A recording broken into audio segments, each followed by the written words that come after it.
about the statement made by Honorable Guzman, yeah, about the fact that tinarbaho yung bail ni Senator Revilla. So in its expression of concern, it's not a condemnation of really what he said.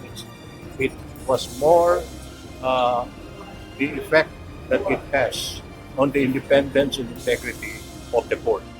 Ilang araw matapos makapagpiyansa ng 1 milyong piso ni former Senator Ramon Bong Revilla Jr., muling nagharap ang prosekusyon at depensa sa Sandigan Bayan 3rd Division para ipagpatuloy ang paglilitis sa kasong malversation ni ex-Senator Revilla at mga kapwa-akusado mula sa Bulacan 1st District Engineering Office. Ngunit bago matawag ang testigo, nagbigay ng manifestasyon ang abogado ni Revilla na si Attorney Ramon Esguera. Kaugnay ng naging pahayag ni Ombudsman Crispin Remulla sa kanyang radio show na may trumabaho umano para mapagbigyan ng bail petition ng dating mambabatas. Wala itong inihaing anumang mosyon o hiling na pagdisiplina sa ombudsman. Tanging concern ng abogado ay ang epekto ng pahayag sa integridad at magiging independent ng mga hukuman. Kung lahat na lamang ng natatalo, sasabihin ganun, sasabihin ganito, ay huwag na tayong magkuhan. Huwag na tayong pumunta sa hospital. Paano pa magtitiwala ang mga tao ngayon?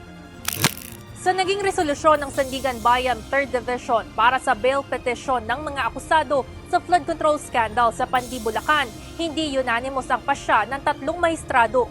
2 ang pumayag na makapagpiyansa si Revilla habang 1 lamang ang tumutol. Whether or not affected ang court, no, it's really up to them. Sabi naman nila, sanay na kami dyan. Isa sa pumabor na pagbigyan ng bail petition at siya ring ponente ng resolusyon ay si Associate Justice Fritz Brian de los Santos. Ayon sa kanya, parte ito ng kanilang trabaho bilang mga husgado. Hindi rin anya siya nasaktan sa sinabi ng ombudsman at itinuturing niya itong normal na reaksyon at parte ng freedom of expression. Para naman kay Associate Justice Ronald Moreno, iginiit nito na hindi siya kailanman naimpluwensyahan sa pagdedesisyon ng mga kasong hinawakan niya. Inihalimbawa nito ang kanyang unpopular decisions, kabilang ang pagpapawalang sala kina dating Senate President Juan Ponce Enrile at dating Vice President Jejo Marbinay na batay umano sa mga ebidensya. Binanggit rin niya ang kanyang guilty verdict, gaya kina MNLF founder Nur Miswari, mga miyembro ng Ampatuan Clan at iba pang mga kongresista na patunay umano na wala siyang kinikilingan at hindi naiimpluwensyahan.